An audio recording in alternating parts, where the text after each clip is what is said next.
안녕하세요. 저는 서울에 사는 58세 여성입니다. 현재는 하던 일에서 은퇴하고 자유롭게 여행을 다니고 있어요. 밥 챙겨줘야 할 남편도 없고 속썩일 자식도 없이 오롯이 저 혼자만 살다 보니 주변에서는 세상 제일 가는 편한 팔자라고 부러워하는 이들도 있네요. 저라고 처음부터 혈혈단신으로 산 건 아니었죠. 어쩌다 보니 남편, 자식과의 인연이 박하더라고요. 좋아하는 사연 채널에서 가족들끼리 지지고 볶고 아웅다웅 하면서도 부대끼고 사는 얘기를 들을 때면 때때로 부럽더군요. 제 곁에는 가족이라고 부를 만한 사람들이 남아있지 않으니까요. 제 청춘을 바쳐 금쪽같이 키웠던 자식을 이 악물고 손절한 제 사연 좀 들어보시겠어요? 누구나 살면서 깊은 상처 하나씩은 가지고 살잖아요. 저는 10살이라는 어린 나이에 친정 부모님 두 분을 교통사고로 잃고 그 부재에 늘 힘들어하며 살았어요. 다행히 고모와 고모부, 사촌들이 가족의 빈자리를 채워주고 함께 살았지만 제 마음에 뻥 뚫린 구멍은 어떻게든 메워지지 않더라고요. 부모님이 일찍 돌아가신 영향은 성인이 돼서도 영향이 있었어요. 결혼을 빨리 해서 저만의 가족을 가지고 싶었고 20대 초반에 섣부르게 한 첫 번째 결혼은 결국 반년 만에 이혼으로 끝나고 말았어요. 이 세상에 나라는 사람을 아무 조건 없이 사랑해주는 사람이 없다는 느낌은 늘 애정결핍에 시달리게 했고, 이혼을 하고는 사람 만나는 게 두렵고 점점 증상이 심해지더라고요. 다니던 회사도 그만두고 정상적인 생활을 못할 때쯤 더 이상 두고 볼 수 없었는지 사촌 언니가 저를 찾아왔어요. 지민아, 언제까지 이렇게 집에만 틀어박혀 있을 거야? 벌써 3개월이 넘었어. 네가 무슨 쑥이랑 마늘 먹고 사람 되려고 하는 곰도 아니고 이게 뭐야? 조상이 웅녀인가 봐. 난 앞으로 몇 년을 이렇게 살라 해도 할 수 있을 것 같아. 언니는 바쁘다면서 뭐하러 여기까지 행차했어? 우리 엄마가 너 인간꼴 아니라면서 물건이면 어떻게든 손봐서 햇빛 쨍한 날 빨랫줄에 걸고 싶다 하시더라. 눈 밑에 다크서클하며 페인이 다 됐네. 이혼했다고 네 인생 조질 거야?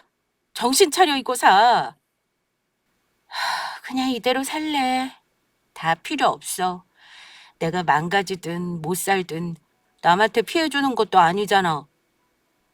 말도 그따위로 한다. 아직 창창한 청춘 그렇게 낭비하면 돼? 그러지 말고 내일 좀 도와줘. 고시원 4개 돌리니까 힘들어 죽겠다. 네가 하나 맡아줘. 뭔 소리야. 직장만 다니던 내가 무슨 고시원을 맡아. 너 일 꼼꼼하게 하고 한다 하면 하는 애니까 관리 일 좀 해달라는 말이야. 직장 때 다닐 때 받았던 정도는 챙겨줄게. 언니, 나 사람 안 만나고 싶어. 더는 안 시달리고 싶다고. 네가 일할 고시원, 오래 일한 총무랑 밥 청소하는 아줌마도 있는 곳이야. 그냥 하루에 한 번 가고 직원들 관리하면 되니까 걱정 마. 나 좀 살려주는 셈 치고 도와줘. 일도 하지 않고 사람도 안 만나면서 집에만 있는 제가 안타까웠는지 사촌 언니가 고시원 관리 일을 해보지 않겠냐고 하더군요. 당시 사촌 언니가 서울 대학가의 고시원 4군데를 동시에 운영했었는데 그중 한 곳을 저에게 맡아보라 한 거였어요. 처음에는 일반 직장만 다녀본 제가 관리 일을 어떻게 하냐며 거절을 했는데 사촌 언니는 자기가 믿을 만한 사람에게 맡겨야 한다며 자기를 도운다 생각하고 해보라고 하더라고요. 저희는 고종 사촌간으로 어릴 적 고모가 저를 거두어 키우면서 친자매 같은 사이였기에 언니 말대로 도와줄 겸 시작을 하게 됐죠. 제가 맡은 고시원은 5층 건물에서 3, 4층을 쓰고 있었고 남녀가 따로 각층을 사용하는 구조였어요. 소규모의 고시원이었지만 머무는 사람은 30명 가까이 됐고 저와 총무, 청소 아줌마 3명의 직원이 운영하기에는 생각보다 일이 많더라고요. 새삼 세상에 쉬운 일이 어디 있냐는 말이 떠오르더군요. 제가 고시원을 운영하면서 사촌 언니에게 힘들다는 앓는 소리를 했더니 언니가 고시원 총무가 5년째 일을 도맡아 했다며 모든 부문과 상의하라고 하더라고요. 그 고시원 총무가 바로 제 2번째 남편이었어요. 덩치도 작고 마른 남자는 첫 인사 때 말을 해보니 굉장히 사교적인 사람이었고 일을 하면 허투루 하지 않고 굉장히 섬세하더군요. 그래서 제가 고시원 운영할 때 도움도 많이 받고 연락이나 대화를 많이 하면서 저희 둘은 자연스레 친해졌어요. 하루는 식사를 같이 하게 돼서 사적인 대화를 하게 됐는데 나이도 또래이고 여러 개 아르바이트를 하면서 사법고시를 준비하고 있더라고요. 그리고 심지어 어린 나이에 결혼을 해서 이혼을 한 것도 비슷했어요. 말 그대로 말이 통하더라고요. 사장님도 이혼하셨어요? 저도 그런데. 저는 5년 정도 됐어요. 아들까지 낳았었는데 바람은 어떻게 막을 수가 없더라고요. 저도 남편이 바람나서 이혼한 건데 진짜 공감이 가네요. 바람은 한 번 피면 그 뒤로 답이 없어요. 신기합니다. 나이도 비슷하고 이혼 사유도 비슷하고요. 그래도 사장님은 애는 없잖아요. 저는 초등학교 막 입학한 아들 녀석이 하나 있어요. 자식이 있으시구나. 이혼하고 아이 혼자 키우려고 많이 힘들었겠네요? 다행히 어머니가 키워주시고 계시고 저는 고시 공부하면서 돈을 벌고 있어요. 고시원 총무일 빼고는 전부 노가다지만요. 와, 진짜 대단하시다. 사법고시만 해도 힘든데 어떻게 일까지 해요? 자식이 있으니 그렇죠. 아니면 저도 그냥 어디 절에 틀어박혀서 공부만 하고 살았을 거예요. 마트 배달일, 고시원 총무, 대리운전, 가끔 아는 선배들 사무실 일 정도를 하고 있네요. 고시원 운영한다며 힘들다고 징징거렸던 과거의 제가 부끄럽네요. 너무 존경스러워요. 저 진짜 못난 놈이에요. 존경이란 말 함부로 하지 마세요. 사법고시만 7번 떨어진 놈인걸요. 그 정도면 인생 실패자죠.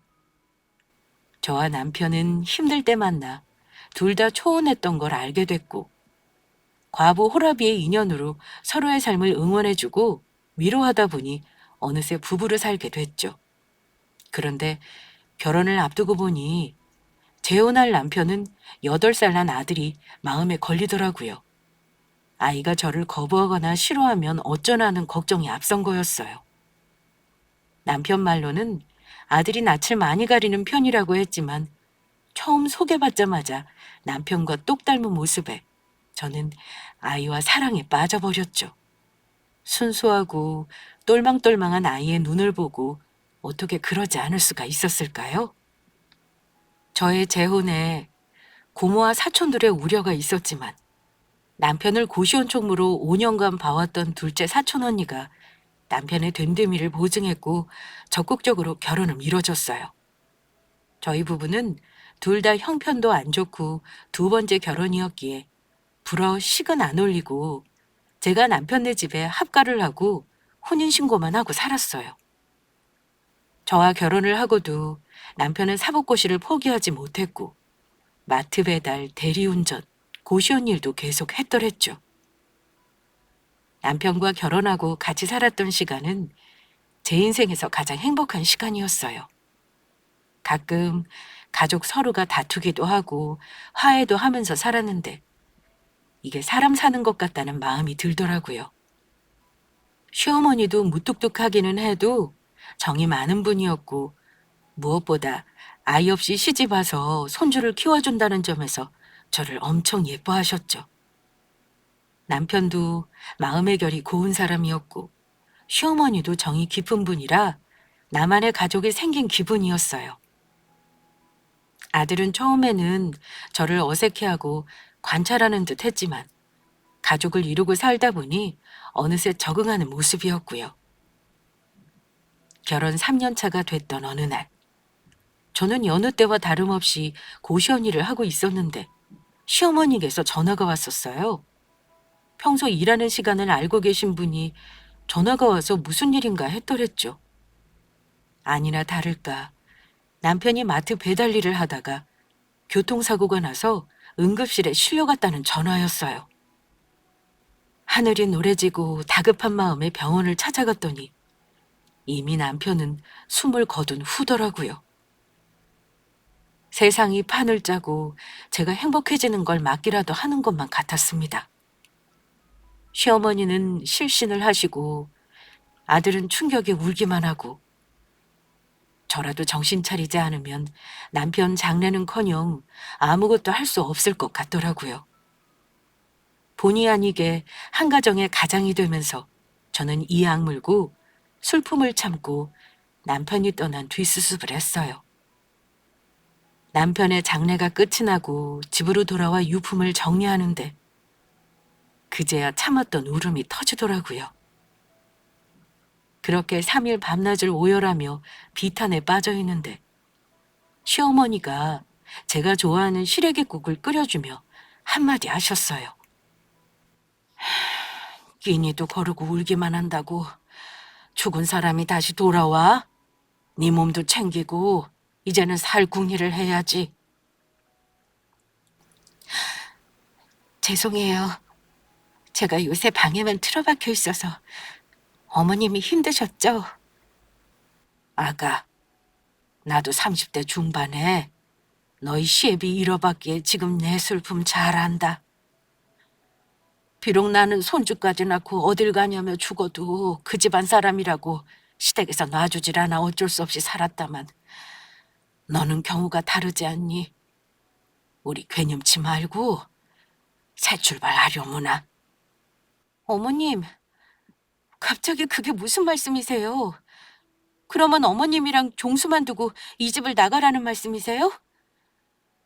네가 종수를 낳은 친애미도 아니고 아직 앞날이 창창한 너 보고 우리랑 같이 살자고 할 수 있겠니? 발목 잡을 생각 없어. 그렇게 생각하지 마세요. 저는 이 집 나갈 생각 해본 적 없어요. 남편이 있든 없든 어머님과 종수는 제 가족이고요. 지민아, 네가 우리 놔두고 새 출발한다고 손가락질 할 사람 아무도 없어. 그러니 잘 생각해 보거라. 시어머니는 남편이 세상을 떠난 후 많이 상한 제 얼굴을 안쓰럽게 보시더니 결혼하고 3년 만에 일어난 일이고 사이에 아이도 없으니 저보고 그냥 떠나라고 하시더군요. 슬픔에 빠져 그런 생각을 할 겨를이 없었는데 시어머니는 저를 친딸처럼 여기며 제 앞날을 먼저 생각해 주셨어요. 그러고 며칠 뒤 제가 다시 일을 한다고 짐을 싸서 출근을 하려는데 아들이 내복바람으로 쫓아나오며 제 옷자락을 놔주지 않고 울더라고요. 아줌마, 어디 가요? 저랑 할머니 놔두고 어디 멀리 가려고 그러죠? 종수야, 아니야. 아줌마 오늘부터 다시 일 출근해야 해서 나가는 거야. 아닌 것 같은데? 그럼 왜 그렇게 큰 가방을 들고 나가요? 아줌마 저랑 할머니 버리지 마세요. 종수야, 아이고, 이 아가 왜 그럴까? 출근한대잖아. 그리고 멀리 가면 어때? 그건 아줌마 마음이지. 싫어요. 나는 아줌마가 우리랑 같이 살았으면 좋겠어요. 아빠도 없고 아줌마도 없으면 나는 어떻게 해요? 아들이 엉엉 울면서 저보고 가지 말라고 소리치는데 그 모습이 제 어릴 적 부모님이 돌아가시고 나서 상처받은 모습과 똑 닮아 있는 게 아니겠어요? 우는 아이를 달래면서 오늘 출근은 해야 한다며 저녁에 내가 좋아하는 치킨을 시켜주겠다고 약속하고 집을 나서는데 발길이 차마 떨어지지 않더라고요. 새삼 저 아이가 얼마 전 아빠를 잃고 얼마나 힘들었을까 싶더라고요. 시어머니의 말도 있었고 저는 한동안 곰곰이 생각을 해봤어요. 만약 제가 이 집을 떠나면 몸 관절이 안 좋아 일도 못하는 시어머니와 아직 어린 아들은 어떻게 생각을 했더니 끔찍스럽더라고요. 그래서 저는 저와 피 한 방울도 안 섞인 자식과 시모를 제 가족으로 삼고 평생 같이 산다고 그들 앞에서 맹세를 했더랬죠. 막상 같이 살겠다고 말은 했지만 시어머니 아들 저까지 먹여 살리려고 하니 현실의 벽은 높기만 하더군요. 영세한 고시원 관리를 하다 보니 저와 남편이 같은 돈을 벌 때는 그럭저럭 괜찮았는데 저 혼자 벌려니 고시원 일만으로는 역부족이었고 어쩔 수 없이 투잡을 해야 했어요. 그래서 오전 중으로는 고시원 일을, 오후 저녁에는 식당 서빙과 설거지 일을 병행했네요. 매일 일에 치여 쳇바퀴 돌듯이 살다 보니 시간이 어찌나 빨리 가는지 남편이 세상을 떠난 지 4년이 되더라고요. 아들은 중학교에 입학하게 됐고 시어머니도 70을 훌쩍 넘으셨고요. 그때는 재정난으로 고시원도 다른 곳과 병합하며 문을 닫게 되었고 식당 일과 보험 영업일, 마트 계산원 일까지 하면서도 하루에도 서너 개 일을 해가면서 시어머니 아들을 부양했더랬죠. 당시 저를 친자식처럼 키웠던 고모가 코피까지 쏟아가면서 몇 개 일을 하는 저를 보고 마음이 아팠는지 하루는 저만 따로 집으로 불러 보양식을 먹이시더군요. 너 이제 40이야. 예전에 20대, 30대랑 체력이 같은 줄 알아? 알죠. 2년 전부터 챙겨 먹는 영양제가 몇 개인지 모르겠는걸요? 내 생각하는 건 우리 고모님밖에 없네. 그걸 아는 녀석이 와서 몸보신하러 가라고 하면 바쁘다고 딱 거절을 하냐? 얼굴 보기가 대통령님보다 더 귀해. 아직도 하루에 일 몇 개씩 하는 거요? 일 좀 줄여. 덜 먹고 덜 쓰면 되잖아. 이제 종수 중2고 곧 고등학교, 대학교 갈 건데 돈 모아놔야죠. 시어머니 관절 수술도 해드려야 하고 돈 들 때가 한두 군데 아니에요. 그럼 너는 네 몸은 누가 챙겨주고 알아줘? 너도 귀한 사람이야. 네 핏줄도 아닌 사람을 그렇게 다 퍼주고 희생한다고 누가 표창장 준다든? 내가 없으면 내일 당장 떼거리도 없는 사람들인데 어떻게 해요. 이제 내 가족인데. 지난 4년간 똑같은 말 지겹지도 않아요? 이젠 포기하라니까. 네가 내 조카를 떠나서 자식 같은 녀석인데 내가 어떻게 그만둬. 고등학교 가면 반 성인이고 네 남편 돈 모아둔 거 있다며. 그거 주고 그 집에서 나와. 으이그, 고모도 참 그 고운 얼굴 주름 늘라. 그만 걱정하세요. 저 지금 잘 살고 있어요. 퍽이나. 그 아들놈이 이제 중학교 2학년 되더니 이것저것 해달라는 것도 많고 사춘기라 속 썩인다며. 아무것도 모르는 아기도 아니고 사춘기 남의 애를 처녀인 네가 어떻게 키운다고 그 고생을 하냐고. 고모는 제가 재혼을 할 때도 초등학교 다니는 아들이 있다는 말을 듣고는 결혼을 다시 생각해보라고 했었어요. 고생길이 훤하다고요. 갓난쟁이 남의 자식도 키우기 힘든데 하물며 눈치가 빤한 큰아이를 제가 어떻게 키우냐며 걱정을 하셨어요. 그런데 둘째 남편이 사고로 떠나고도 제가 그 집안 식구들과 같이 살고 몸을 축내면서까지 부양을 하자 그 모습이 너무 안타까웠나 봐요. 그리고 아들이 사춘기에 접어들고 커가면서 제가 신경 써야 할 부분이 늘어날수록 어떻게 해야 할지 고민을 하면서 고모에게 의논을 하자 그때마다 고모는 사서 고생한다며 늘 잔소리를 하셨었고요. 사실 그때쯤 아들 중학교 학부모 면담이나 모임이 있어서 시어머니가 학교를 몇 번 찾아갔는데 그때마다 아들이 할매가 왜 학교 오냐면서 부끄러워했다는 시어머니의 푸념을 들은 적도 있었어요. 저는 일주일에 일요일만 쉬고 매일 일을 해야 했기에 시어머니가 아들의 전반적 케어를 했었거든요. 이제 아이가 사춘기가 왔나 보다 싶어서 하루는 제가 따로 아들을 불러 물어봤어요. 종수야, 할머니한테 다음 학부모 면담 때 오지 말라고 했어? 왜 그렇게 말한 거야? 저는 사람들이 부모 없는 아이라고 말하는 게 싫어요. 할머니가 학교에 오면 다들 이상하게 생각할 거고 그럼 제가 고아라는 걸 전부 알게 되는 거잖아요. 네가 왜 고아야? 이렇게 가족이 버젓이 옆에 있는데 그래도 부모님이 없는 건 맞잖아요. 이상하게 부모 없다고 하면 낮잡아 보는 애들이 있거든요. 저는 그런 무시 당하고 싶지 않아요.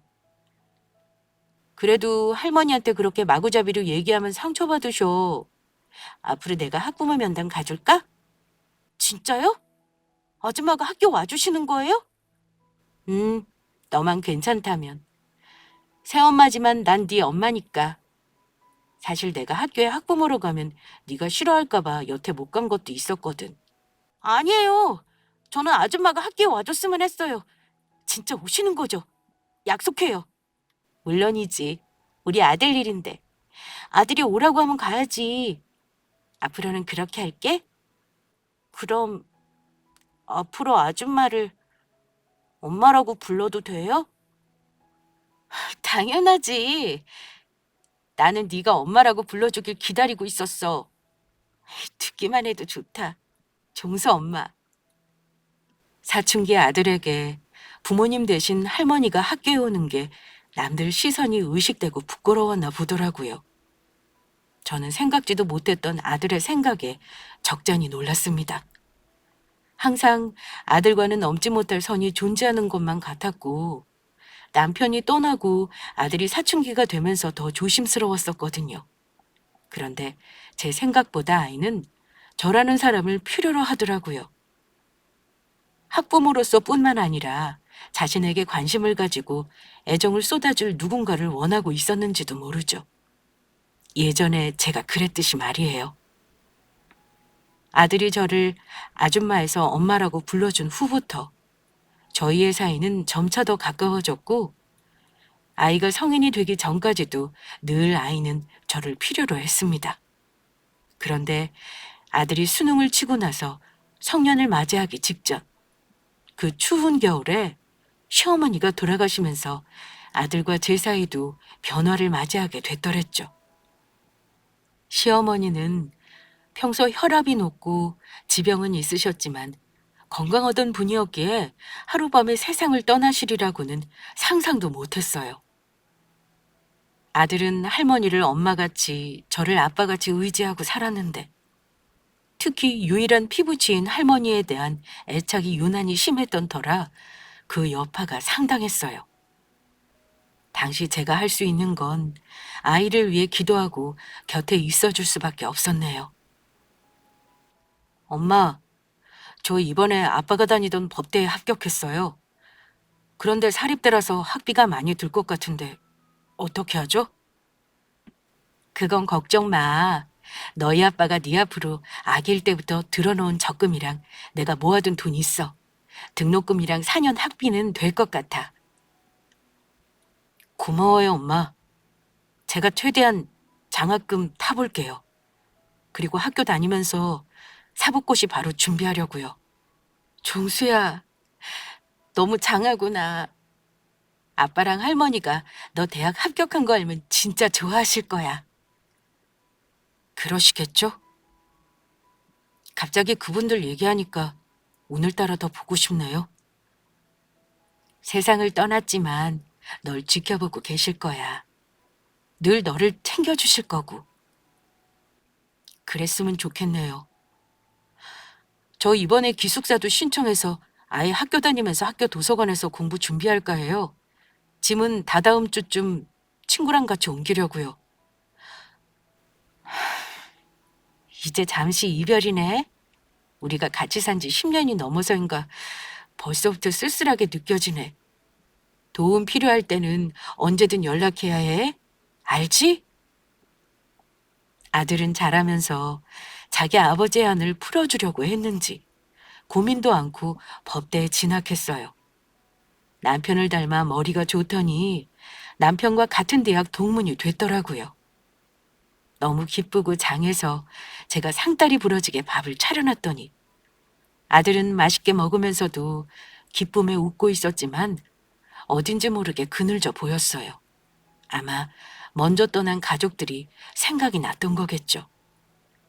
그러면서 기숙사에 들어가서 살면서 대학 재학 중에 사법고시 합격이 목표라고 했어요. 자신의 아빠가 8년 넘게 사법고시 합격을 못했던 걸 보고 빠른 합격만이 살 길이라 생각한 것도 있었고, 곧 사법고시가 폐지돼서 빨리 마무리해야 한다고도 했어요.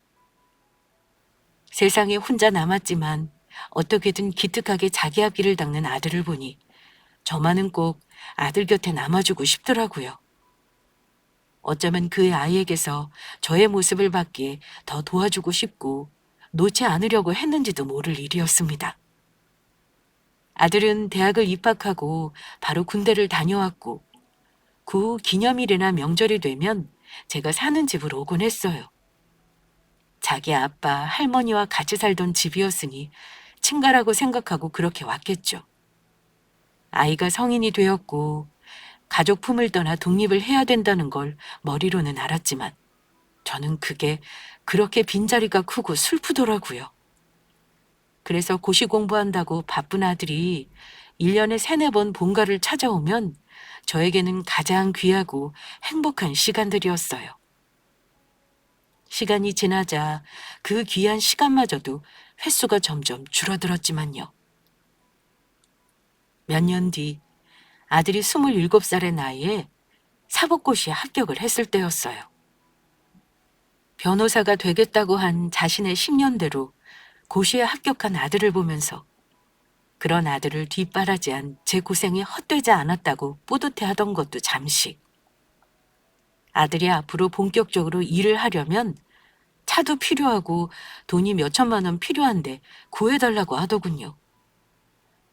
아들 말대로 변호사 일도 하고 앞으로를 위해서 필요한 돈이었지만 당시 제가 아들 고시 뒷바라지 한다고 있는 돈 없는 돈 다 끌어들여 줬기에 더는 수중에 돈이 없었어요.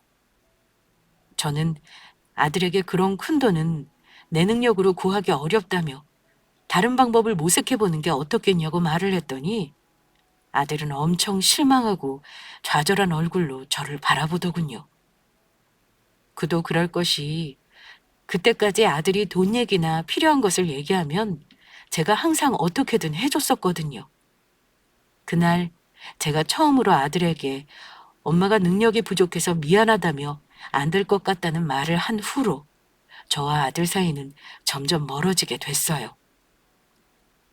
저는 아들에게 돈을 못 해줘서 미안한 마음이 연락하기 힘들었고 아들은 바빠서인지 연락이 뜸하더라고요. 어느 순간부터 제가 전화를 해도 아들과 연락이 바로바로 되지 않았고 아들 얼굴 한 번 보기가 하늘의 별 따기였어요. 저는 50대가 되었고 당시 건물 청소 일을 하고 있었어요. 15층 정도 되는 큰 빌딩이었고 복지가 나쁘지 않은 곳이었죠. 일을 한 지도 5년 가까이 되고 최고참이라 할 수 있었고요. 그러던 어느 날 평소처럼 운동이라도 되라고 건물 계단을 통해 출근을 하고 있었는데 4층 정도에 어떤 노신사분이 쓰러져 있더라고요. 가쁜 숨을 내뱉는 분을 보고 놀라서 나름의 응급조치를 한 뒤 병원으로 모시고 갔어요. 휴대폰에 있는 노신사분의 가족들에게 연락했고 환자가 나름 의식이 돌아오고 말을 할 수 있을 때쯤 가족들이 병원에 왔더군요. 저는 청소 일에 양해를 구하고 잠시 병원에 와 있었던 차라 가벼운 인사만 하고 다시 직장에 일을 하러 갔었죠. 그리고 며칠 뒤 제가 일하는 청소부 사무실에 그 노신사와 가족으로 보이는 분들이 저를 찾아왔더라고요. 제가 빠르게 응급처치를 해줘서 심장마비 상태까지 가지 않았다며 생명의 은인이라고 했어요. 특히 옆에 딸로 보이는 아가씨가 눈물까지 글썽이며 제 손을 잡고 고마움을 표시하기에 저도 따라 울컥했네요. 가끔 건물에서 뵌 적이 있는 분인 건 알았지만 저희 건물 청소 일을 장기간 해주셨었군요. 제가 쓰러졌을 때 응급처치를 안 해주시고 긴급하게 병원에 이송을 안 됐다면 목숨이 위험했을 겁니다. 제 생명의 은인이세요.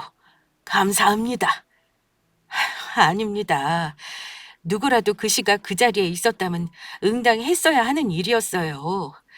저도 예전에 가족이 사고로 세상을 안타깝게 떠나보내서 늘 응급 상황에 대비하는 버릇이 있었네요. 저런, 제가 운이 참 좋았습니다. 감사 인사도 드리고 사례를 하고 싶어 가족들과 찾아뵈었습니다. 필요하신 게 있으시면 먼저 말씀을 해주시면 감사할 텐데요. 아유, 사장님, 아닙니다. 제가 이 건물 청소를 하면서 복지도 좋았고, 단 한 번도 월급 미뤄진 적 없었기에 자식 뒷바라지도 하고 여태 잘 살았어요. 제가 오히려 감사하죠. 그래도 저희 고마움이 너무 커서 원하시는 바가 있으시면 해드리고 싶네요. 언제든 제게 연락 주세요. 말씀만이라도 감사합니다. 사장님이 건강하신 모습을 보니 기분이 좋네요. 노신사분은 알고 봤더니 저희 건물주였고 제게 원하는 것이 있다면 뭐든 들어주겠으니 말을 하라고 했어요. 저는 쓰러진 노신사분을 봤을 때 돌아가신 친정 부모님, 두 번째 남편의 사고가 떠올랐고 누군가의 소중한 가족의 사람을 살려야겠다는 사명감으로 그저 도왔었거든요. 그래서 사장님이 사례를 말씀하셨을 때 바로 거절할 수 있었고요. 물론 그 후에 제 월급이 오르고 청소부들 처우가 좋아진 걸 보면 그 덕을 보지 않은 건 아니었죠. 그렇게 몇 주가 지나고 다시 청소 일을 하러 건물에 출근을 한 어느 날, 일을 하다가 잠시 어지러움을 느끼다 눈을 떴더니 제가 병원에 있더라고요. 의사가 하는 말이 과로로 면역력이 약해져서 목 편도에 문제가 생겼고 수술을 받아야 하는 상황이라고 했어요. 평소 피곤하면 목이 붓고 따끔거리는 증상이 있기는 했는데 그저 목 감기라고 생각했었거든요. 그런데 몸이 망가져서 면역력이 바닥이고 편도염이 심각해서 수술을 받아야 할 정도라고 하니 충격이 컸어요. 세균 감염이 될 수도 있고 바로 수술을 해야 한다는 말을 듣고 상담실에서 나왔는데 아들이 병원에 와 있더라고요. 거의 몇 달 만에 보는 아들 얼굴이었어요. 아들은 아는 지인분 소개로 로펌 사무실에 들어가게 됐고 일이 바빠서 한동안 볼 수 없었다는 메시지만 저에게 보냈었거든요. 그렇게 바쁘다는 아들이 눈앞에 있으니 제가 놀랄 수밖에요. 네가 어떻게 병원에 있어? 오전이라 한창 일이 바쁠 시간 아니야? 병원에서 이재민 씨가 쓰러져 왔다고 전화가 왔었어요. 휴대폰에서 아들이라고 적힌 연락처로 당연히 연락했겠죠. 만약 오늘 제가 몇 억에 오가는 소송이 있었다면 못 왔을 텐데 다행히 그런 일이 없어서 왔어요. 저런, 미안하구나. 괜히 나 때문에 네가 여기까지 오고. 이제 괜찮으니 어여 가봐. 수술해야 한다는데 보호자 사인은 하고 갈게요. 그리고 앞으로 이런 연락 안 오게 해주세요.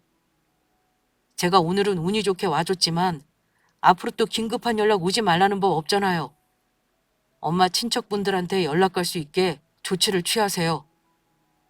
그래, 내가 그 생각을 못했네. 그렇게 할게. 키워주셨으니 제가 자식 노릇하길 원하실 수는 있지만 아시잖아요? 제가 지금 인생을 걸고 일하고 있다는 걸요. 제가 해드릴 수 없는 일은 처음부터 말하는 게 맞다 싶어서 말합니다. 괜찮아. 큰 병도 아니고 간단 수술이고 앞으로도 너한테 피 안 가게 할게. 오늘 병원 와줘서 고맙다. 간만에 아들 얼굴을 보니 좋았지만 긴급한 상황에 자신이 바빠서 못 올 수도 있으니 다른 대안을 준비하라는 서리빨 같은 아들 말에 눈물이 찔끔 나더라고요. 그게 서운함 때문인지 냉정함 때문인지는 모르겠지만 암튼 그랬어요. 그리고 아들은 앞으로도 자기가 시간이 나면 연락하겠다고 먼저 연락하지 말라는 말과 함께 돌아가더군요. 무사히 편도 수술을 받고 요양까지 하고 나서 제 몸은 많이 회복을 했어요. 하지만 마음의 구멍이 숭숭 뚫린 것 같은 허전함은 어쩔 수 없더라고요. 아마 아들 생각이 나서 그랬던 것 같았죠. 그렇게 한 달이 지났을까. 길을 가다 우연히 아들 친구 녀석을 만났는데 종수 결혼 축하드려요 라고 하지 않겠어요? 제가 그게 무슨 말이냐고 했더니 곧 결혼식을 올린다는데 몰랐냐고 하더군요. 저는 너무 놀라서 아들에게 전화도 하고 메시지도 보냈어요. 그랬더니 그날 저녁 웬일로 집에 아들이 찾아왔어요. 비장한 얼굴을 하고요. 네가 결혼을 한다는 말이 무슨 말이야? 진짜니? 오늘 우연치 않게 네 친구 만나서 네 결혼 소식을 들었어. 맞아요. 약혼은 했고 결혼은 3달 정도 남았어요. 말 안 하려고 했는데 어떻게든 아셨다니까 부탁이 있어서 오늘 이렇게 찾아왔어요. 네가 결혼이라니. 약혼까지 했으면서 왜 나한테 말도 안 했니? 알았다면 뭐라도 도왔을 텐데. 제가 이러실까 봐 말 안 했죠. 제가 결혼하는 집안이 굉장한 부잣집이에요. 장인 되시는 분이 중견기업 대표시고 저도 결혼하면 변호사 일 그만두고 회사 일 하라고 하셔요. 와이프가 외동딸이니 제가 나중에 회사 물려받을 수 있겠죠. 그런데 엄마 결혼식 오시고 존재가 드러나면 제 입장이 곤란해져요. 나 때문에 네가 곤란해진다니 무슨 말이야? 제가 로펌에서 의뢰받은 일을 하다가 장인어른을 만났는데 제가 고아에 자수성가를 해서 여기까지 왔다는데 후한 점수를 주시고 사위로 들으신 거거든요. 그런데 아버지 재혼에 새엄마 존재까지 드러나고 그 새엄마가 이렇게 지질이 궁상으로 사시는 거 알면 제가 뭐가 되겠어요? 뭐? 지질이 궁상이라니. 내가 너한테 5점이라도 되는 것처럼 말을 하는구나? 맞죠, 5점. 아들은 잘 나가는 변호사인데 엄마가 청소 일이나 하고 가난에 쩔어 산다면 누구부터 욕을 먹을까요? 그리고 제 출신이 천하다고 손가락질 할 수도 있고요. 저는 변호사 일하면서 세상을 다시 배웠어요. 썩은 동아줄은 언제든 놔야 한다는 것도 알게 됐고요. 충수야, 어떻게 나한테 이래. 내가 부족하기는 했어도 너한테 최선을 다했고 우린 가족이야. 넌 내 친자식이나 다름없는 아들이고. 회자정리라고 하죠. 만남이 있으면 이별도 있는 법이죠. 어차피 내 친엄마도 아니니까 내 인생에서 사라져 주세요. 아들이 제게 자신의 결혼 얘기를 하지 않은 것도 충격이었지만 부잣집 여자랑 결혼한다며 결혼식에 참석하지 말라고 하는 말을 들으니 다리에 힘이 풀려 주저앉게 되더라고요. 그러고 나서 아들은 저와 모든 연을 끊듯이 연락도 안 받고 다니던 로펌 사무실에 전화를 했더니 급기야 일도 그만뒀다고 하더군요. 아들 말대로 저는 완전히 아들과 연이 끊어져 버렸어요. 제가 20년을 넘게 친아들처럼 키운 아들이었어요. 그동안의 제 정성과 시간 모든 것이 버려지는 기분과 배신감에 한동안 잠을 못 이뤘습니다. 하루 종일 아들놈 생각만 하다 보니 청소일도 실수가 많았고 상사에게 한 소리를 들었고요. 제가 맡은 층을 다시 청소하고 있던 그때 건물 사장님이 제게 와서 얼마 뒤 자신의 고위원이 열리는데 저를 초대하고 싶다고 하더군요. 제가 그런 좋은 자리에 가도 되겠냐고 망설이자 자신의 가족들이 모두 찬성하고 원했다며 꼭 참석해달라고 하셨어요. 그렇게 한 달 뒤 저는 서울 유명 호텔에서 열린 건물 사장님의 생일 잔치에 가게 됐어요. 고위원 장소를 듣고 놀라서 나름 제가 가진 옷 중에 가장 좋은 원피스까지 입고 잔치에 참석했더랬죠. 워낙 부잣집 잔치라 사람이 많이 올 줄 알았는데 생각보다 소수의 친분 있는 사람들만 초대한 모양이었어요. 아는 사람이 아무도 없어서 혼자 연회장 구석에 뻘쭘하게 서 있었는데 멀리서 봐도 누군지 한눈에 알아볼 아들 녀석이 있는 게 아니겠어요? 놀란 저와 그런 저를 보고 동시에 놀란 아들이 긴 다리로 성큼성큼 제게 다가와서 화난 목소리로 뭐라 했어요. 이게 무슨 짓이에요? 왜 여기까지 찾아오셨어요? 여기가 어떤 자리인 줄 알고 들어온 거예요? 초대장이 없으면 못 들어오는데 제 이름 팔고 들어온 거예요? 아니, 난 네가 여기 있을 거라고 상상도 못했어. 아는 분이 초대해서 온 건데 너는 어떻게 여기에 있어? 저희 장인어른 고위원이에요. 다 아시고 깽판 치러 오신 것 같은데 그만하시죠? 옷차림은 그게 뭐예요? 사람들 앞에서 창피 주려고 작정을 하셨군요. 우리 연 끊겼다고 한 거 기억 안 나요? 무슨 덕을 보고 싶어서 이렇게까지 하는지 진짜 맹세코 몰랐어. 네 장인어른이 사장님이셨구나. 이런 인연이 있다니.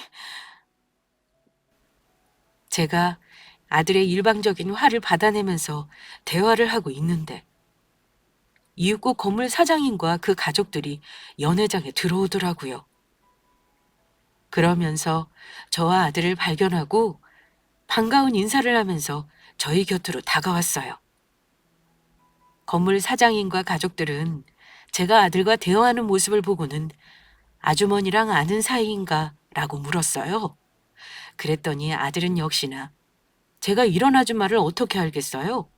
외부인이 잘못 들어온 줄 알고 나가라고 하려던 참이었어요. 라고 답하더군요. 아들이 저를 모르는 사람 취급하는 순간 제 안색은 하얗게 질리게 됐고 그걸 눈치채지 못한 건물 사장님은 아들에게 나를 생명의 은인인 그분이라고 소개를 했어요. 저도 건물 사장님의 예비사위라고 아들을 소개받았고요. 아들은 그 얘기를 듣고 아무렇지 않은 척을 했지만 20년 넘게 키운 저는 알았죠. 아들이 꽤나 당황했다는 것을요. 아들에게 더는 가족이 아니라는 말을 들었었지만 막상 예비 처가댁이라는 사람들 앞에서 저의 존재 자체를 부인하는 아들을 보면서 인생 처음으로 모멸감을 맛봤습니다.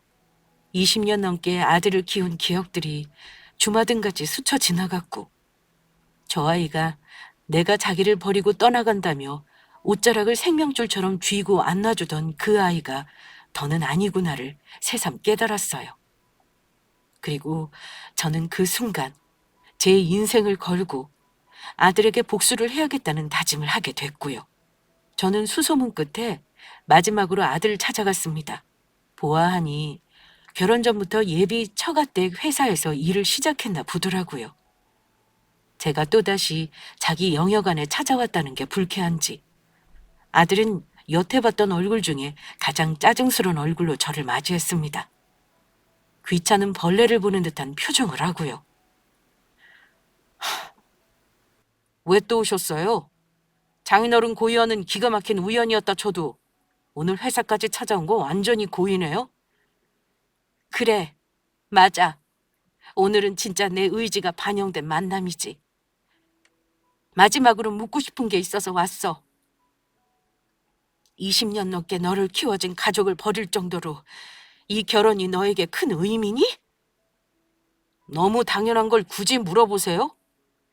인생에 누구나 3번의 기회는 온다고 하던데 저는 이번이 2번째 기회라고 생각해요. 어쩌면 마지막일 수도 있고요.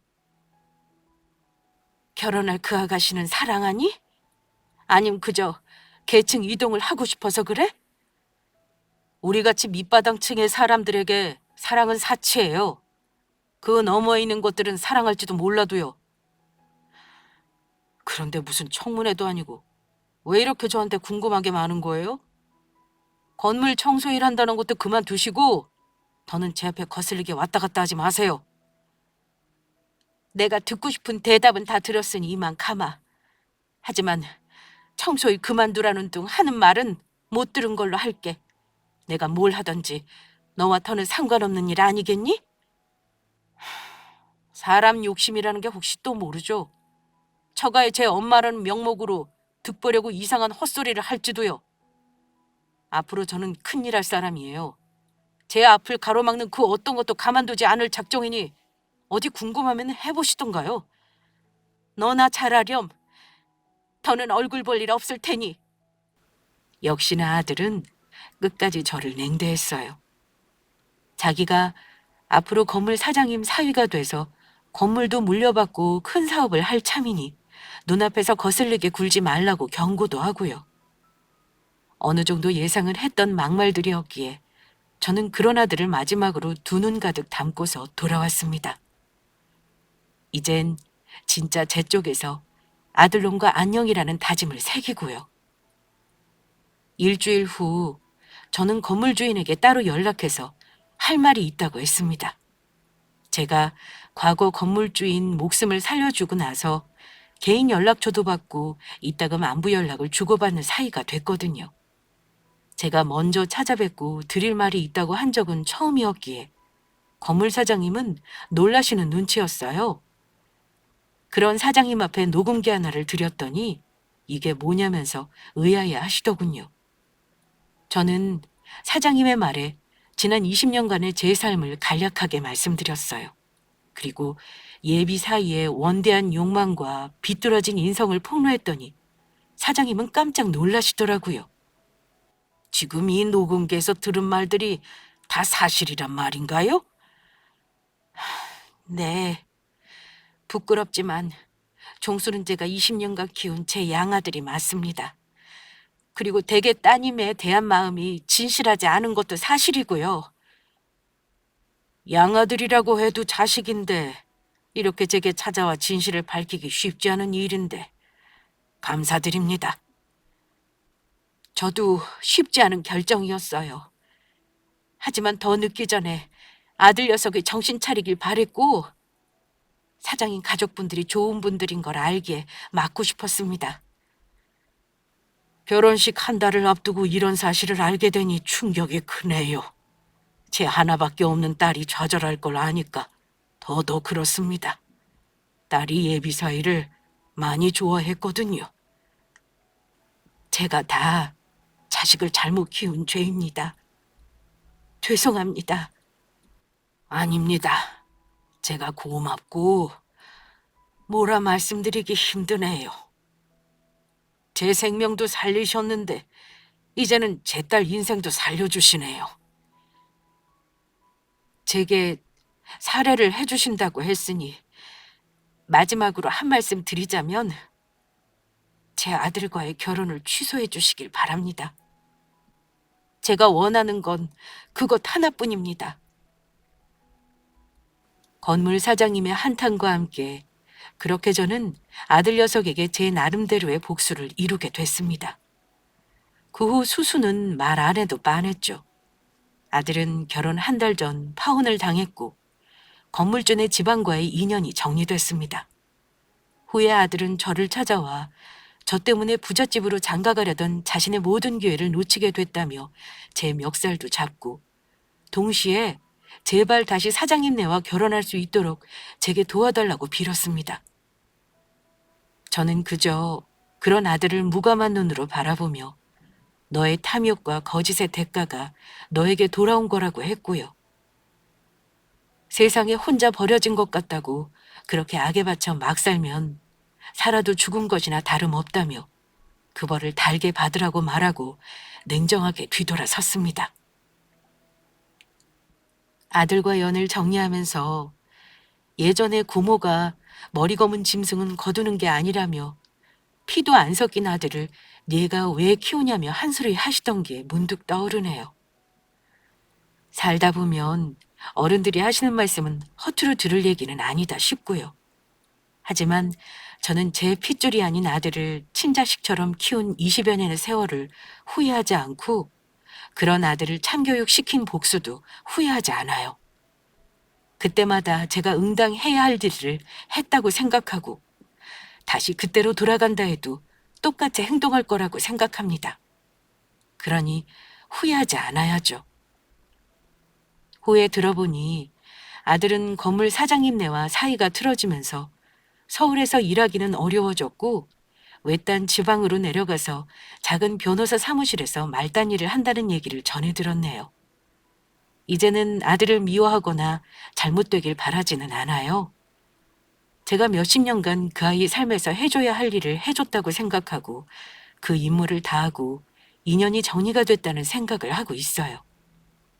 저는 건물 사장님의 배려로 건물 상가 자리 하나를 받아서 반찬 가게 일을 시작했어요. 아주 뜬금없는 일은 아닌 게 저를 키워주신 고모가 하던 가게를 이어받아 하게 된 거거든요. 가게가 자리 잡을 때까지 고모가 많은 걸 가르쳐 주시고 사람도 같이 구해주셨고요. 6년이나 지난 지금 저는 4개의 지점을 가진 반찬 가게 사장으로 여전히 일을 하고 있고 동네에서도 자리를 꽤 잡았네요. 아들과 절연한 지 어느덧 7년이라는 시간이 지났지만 아직도 가끔 아빠를 잃고 저를 붙잡던 11살 아이의 꿈을 꾸곤 합니다.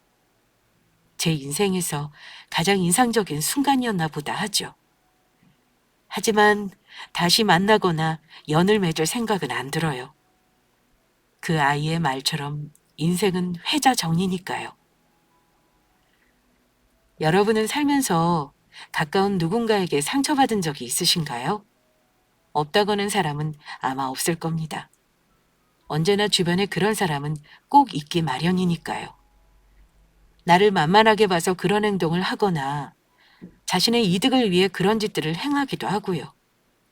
결국 그런 사람들은 자신을 위해 남을 해코지하고 이용하는 것뿐일 뿐 어떤 이유에서도 이해해 줄 필요가 없죠. 특히 그 사람이 가족이거나 소중한 사람이라고 해도 말입니다. 사람 때문에 받은 상처는 다시 사람으로 나아지게 마련이더라고요. 그러니 마음의 문을 닫거나 절망하지 마세요. 진실한 사람은 당신 곁에 남을 테니까요. 제 얘기 들어주신 분들 곁에는 당신을 위해 주는 진실한 사람들로 가득하길 바랍니다. 감사합니다. 미소 짓는 하루 되세요.